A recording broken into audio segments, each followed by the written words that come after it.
자, 그러면은 경쟁 부분에서 굉장히 도드라지는 영화이기도 했죠.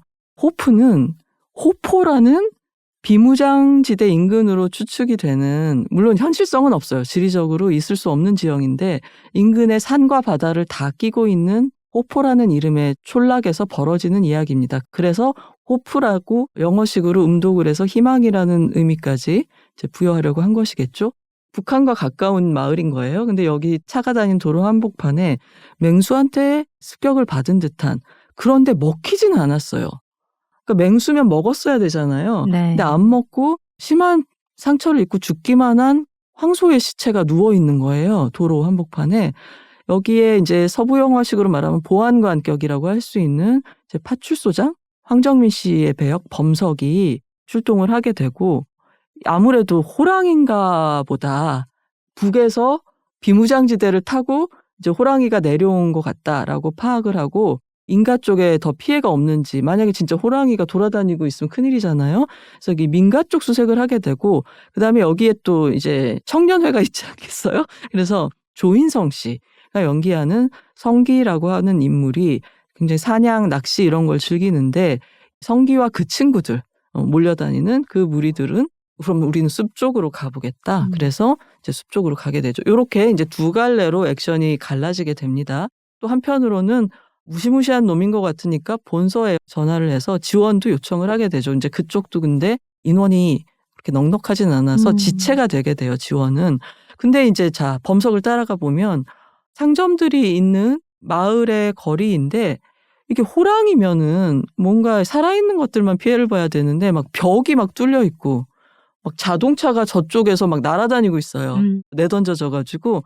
그리고 말할 것도 없이 얼굴도 이름도 아는 마을 주민들이 막 피를 흘리는 시체가 돼서 즐비해 있는 것이죠. 초토화를 시킨 거죠, 정말. 이게 뭐야 하는 점점 더 종잡을 수 없는 상황이라는 걸 알게 되고, 그리고 또 마을에서 총포를 갖고 있는 다른 마을 주민이랑 수색을 하다가 너무 정신이 없을 때 자중질환이 일어나잖아요. 그러니까 5인 사격을 해가지고 경찰총으로 주민이 맞게 돼서 거의 뭐 생명이 오락가락하는 그런 사고도 일어나게 돼요. 심지어 친한 친구 같은데. 그러니까 무슨 일이에요. 근데 이게 우리가 그런 얘기 하잖아요. 하도 삽시간에 일어난 일이라 파악이 안 된다 그러는데 피하 분별도 안 되고, 그런 와중에 한 거의 45분 이상은 분탕질을 치고 있는 괴물의 머리카락 끝도 못 보게 됩니다. 그리고 이런 이들의 목숨이 경각에 달렸을 때 이제 우리의 호프네 진짜. 정호연 배우가 연기하는 순경 성애가 딱 차를 몰고 급브레이크를 밟으면서 당도하는데, 무슨 올해 깐의 등장신? 역시 스타가 될 상이다 이런 생각을 했고, 성애라는 인물이 되게 재밌는 게 못하는 게 없어요. 특급 사수인데다가 간호나 구조 이런 것도 너무너무 잘하고, 그리고 좀 물불을 안 가리는 성격이랄까? 그래서 이제 영화에 더 스피드를 더하게 되죠. 한편 숲으로 간 또 성기 일행은 험한 것들과 또 마주치게 됩니다. 그래서 45분 정도 실체가 안 나오다 보니까 저는 보면서 이게 클로버필드 같은 것인가. 이대로 혹시 계속 안 나오는 건 아닌가라는 맞아요. 생각을 하게 하죠. 근데 제가 영화가 100분만 됐어도 클로버필드로 간다 이렇게 생각했을 텐데 그러기엔 너무 긴 거예요, 아무래도. 그래서 그리고 또 우리가 알고 있었던 정보가 마이클 패스반더, 알리샤 비칸데르 이런 이제 외국 배우가 외계인들을 연기한다더라 이런 얘기는 알고 있었잖아요. 그래, 어떻게 그럼 그들이 등장할 것인가 이런 거를 좀 이제 조마조마하면서 기다렸죠. 그래서 이제 그다음부터는 영화는 뭐 프레데터라든가 진격의 거인, 이거는 어떤 이제 특정한 비주얼 때문에 진격의 거인 얘기가 다 나올 수밖에 없어요. 영화를 보시면 아시겠지만. 그러니까 이 영화를 어디에 빗대야 하지라고 기사를 써야 하는 기자 입장에서는 계속해서 근사치의 답을 찾아가면서 영화를 보게 됩니다. 제일 예상을 벗어난 부분은 뭐 CG 뭐 이런 것보다도 저는 이렇게 코미디일 줄을 몰랐어요. 거의 컬트 코미디를 하잖아요. 농촌 스릴러, 농촌 코미디 이런 또 장르 아닌 장르가 있잖아요. 우리나라에. 네. 이 얘기만 들으시면 여러분이 살인의 추억도 생각하실 수가 있는데, 살인의 추억은 어떤 시대상을 단면을 파고들려고 하려는 감독의 의지가 확실한 굉장히 역사성이 강한 역사주의적인 영화라고 한다면, 이 영화는 굉장히 탄력사적이라고 할 수가 있겠고, 또 곡성이 감독의 전작이 아무것도 보여주지 않기 위해 미로를 짰다면 이 영화는 보여줄 수 있는 모든 걸 다 보여주고 보여주는 게 다소 무리인 것까지 보여주는 그런 좀 맥시멀리즘. 어떻게 보면 좀 반대 전략을 선택했다. 그러나 영화를 보고 나서 갖는 저의 감각? 이런 거는 또 이상하게도 유사했다. 곡성하고. 제 개인적인 감상으로는 플란다스에게 살인의 추억, 괴물까지 봉준호 감독의 세 영화와 각각 다 나란히 좀 놓고 보고 싶었던 영화인데요. 일단 플란다스의 개는 변희봉 선생님 못지않게 이번 영화에는 이면식 선생님이 있어요. 저는 호프한테 정말 감사하는 점이 그거예요. 이면식 선생님을 제가 너무 좋아하는데 그분을 다시 스크린에서 이렇게 볼 수 있게 됐다는 게 진짜 기뻤습니다. 저 모르고 봤거든요. 저도요. 저도 몰랐고요. 그래서 그의 어떤 장대한 회고씬이라고 할까 엄청난 코미디 씬이 있고요. 썰 푸는 장면. 네, 썰 풀기. 이게 또 변희봉 선생님의 썰 푸는 장면이 유명하잖아요. 네, 떠올랐어요. 거기에 또 한 분 더 계신데 박영규 쌤도 귀환을 했습니다. 그래서 명백히 그 한국 옛 영화나 드라마들의 풍속성이라고 할까? 그리고 혹은 뭐 옛 세대들이 대변하는 그런 대중문화적 아이콘을 의도적으로 불러들인 결과라고 볼 수 있겠죠? 할리우드 배우들이 외계인으로 출연하는 영화에. 그래서 이 문화적 혼종이 꽤나 즐거웠고, 뭐 살인의 추억은 말씀하신 대로 시대를 활용하는 방식에서 이제 비교해보고 싶은 부분이 있고, 괴물은 당연히 이 괴수가 한국 땅에서 어떻게 어떤 의미값을 입고 설치느냐에 대한 이야기가 될 것 같아요. 근데 이 괴물의 의미값이 속편 없이도 찾을 수가 있을까요? 그게 이제 논쟁이죠, 지금. 어떻게 보면 저는 그런 생각이 감독님이 마블 영화, 그러니까 마블 슈퍼히어로 영화가 늘 데려오는 강한 위에 더 강한 타노스 같은 그런 히어로들이 있고 그 다음에 또 타노스는 돌아온다. 근데 왜 이렇게 다들 안 죽는지. 그렇죠. 이제 그런 이제 반복되어 온 컨벤션에 대해서 그래 그거 별 의미 없잖아.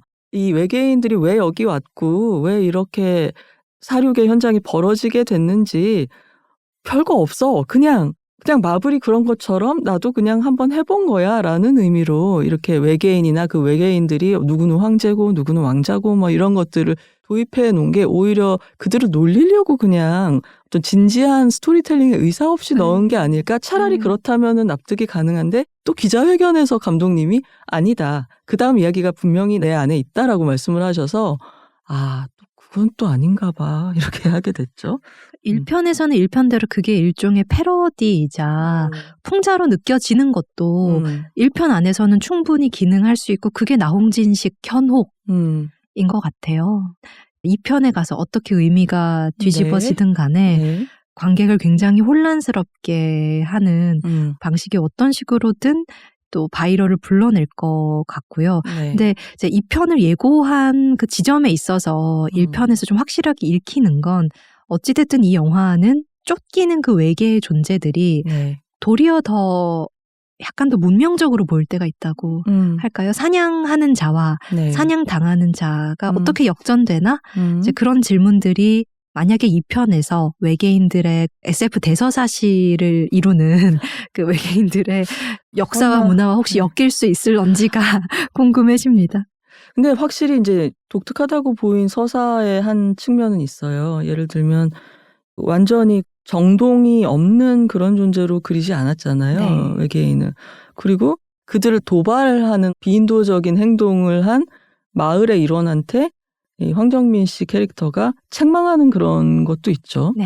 그런 부분을 보면은 지금 말씀하신 것 같은 어떤 자리의 역전이나 서사적인 내용, 알맹이 이런 것들이 있을 수도 있겠다 싶은데 일단 우리가 받아든 이 1편만을 놓고 보면은 이 영화는 이야기라기보다는 운동에 가깝다고 보여지고 그 이튿날 굉장히 모든 기자들이 혼란에 빠졌던 거는 이 영화가 새로운 미학을 제시한 것인가? 그러니까 이를테면 칸이나 예술영화가 견지해온 어떤 주지주의 같은 게 있잖아요. 지성주의. 정치사회적 의미라든가 비평적인 의미라든가 이런 것들을 도도하게 면면히 옹호해온 어떤 전통을 칸이 대변하고 있는데 이 영화를 티에리 프레모가 경쟁 부문에 넣음으로써 이렇게 변하는 매체 환경 속에서 그저 운동이기만 한 영화에 대해서도 우리가 발견을 해야 되지 않나? 뭐 이런 고민을 하고 있나? 네. 이런 생각을 하기도 했죠. 우리가 너무 어떤 일의 본질보다 과하게 생각하는 걸 수는 있어요. 그렇긴 하지만 네. 어떤 면에서 그날 기자 시사에서 기자들이 보여줬던 그런 환호, 그리고 그 이후 날짜가 지나면서 아, 그건 내가 너무 흥분했었어 라고 약간 조금씩 깨어나고 있나요? 아니 저는 이제 만난 기자들이 보니까 좀 그런 추세더라고요. 네. 그 이튿날에 만났을 때는 흥분이 상당히 강했고 얼마나 좋아 우리가 늘 보던 그런 뻔한 경쟁작들 사이에 너무 통쾌하다 이런 카타르시스가 영화 기자 입장에서도 있다가 그다음에 날짜가 지나갈수록 점점 약간 이성적으로 조정을 해 들어가기 시작하는 그거를 저희 둘을 포함해서 좀 있지 않았나라고 돌아봅니다. 지금 시점에서는. 아무래도 깐 경쟁 부문 내에서의 의미가 주는 흥분과 또 새로움이 있었는데 이제 호프는 개봉을 기다리고 있고 전 세계 관객을 만날 테니까 어디까지나 칸 집행부의 선택이라는 프레임은 이제는 폐기되어야겠죠. 그리고 운동성이라는 측면에서는 바로 얼마 전에 그 운동성의 정점을 보여주는 원 배틀 애프터 어나더라는 폴 토마스 앤더슨의 걸작이 있었잖아요. 또 그런 작품과 비교하면 숏의 운동성, 정말 맞물려서 밀고 나가는 그 영화적인 운동성이란 것에 있어서도 의문을 제기할 수도 있겠죠. 그러니까 스펙터클과는 다르니까요. 그게 바로 전데 그게 뭐냐면 움직인다고 영화적인 운동인 건 아닌데 이 영화가 이제 특히 초반에 보여주고 있는 취재하는 운동에 있어서 저는 그 운동의 방향이라든가 마을 공간에서 이 거리를 지나서 유턴을 해서 다음 그 상가로 들어가고 그러니까 마을 안에서의 지리적인 공간 이거는 제가 실제 존재하는 무슨 강원도 어디에 마을이 이렇게 생기지 않았어요. 한국의 마을들이 이렇게 안 생겼어라는 얘기를 하는 게 아니에요. 프레임 안에서 이 영화라는 텍스트 안에서 거리와 길과 길의 연결, 숲과 마을의 연결 내지는 거리감, 대피소와 이 마을과 그다음에 이 국도가 뻗어나가는 속도와 거리감이 좀 와해되어 있다는 느낌을 보면서 받았기 때문에 이게 잘 구성됐을 경우에는 스릴이 더 할 수 있었고 쾌감이 더 할 수 있었다는 미진한 느낌을 제가 재발견을 하게 되는 것 같아요. 왜냐하면 그 운동이라는 것이 이 영화에 쏟아진 찬사의 주요 원인이라면 과연 그랬을까라고 복기를 해보게 되는 것이죠. 저는 한편으로는 긍정, 부정을 다 섞어서 꿈 같다고 느낀 지점이 그런 요소에서도 있었던 것 같아요. 약간 영화가 최면적이라고 할까요? 특히 그 공간감이 묘하게 어그러져 있어요. 분명 마을이고 뭐 여기가 거리일 테고 저쪽이 숲속일 테고 이제 머리로 이해가 되지 않는 건 아닌데 말씀처럼 뭔가가 깨져 있는 거죠. 그렇습니다. 그래서 이 영화는 확언을 하는 거는 좋지 않을 것 같고 여러분들하고 다시 보고 나서 또 생각을 정리하는 게 좋을 것 같습니다. 아마 다른 버전을 보게 되지 않을까 싶습니다. 후반부 편집이라든가 CG에 있어서 손보실 것 같아요.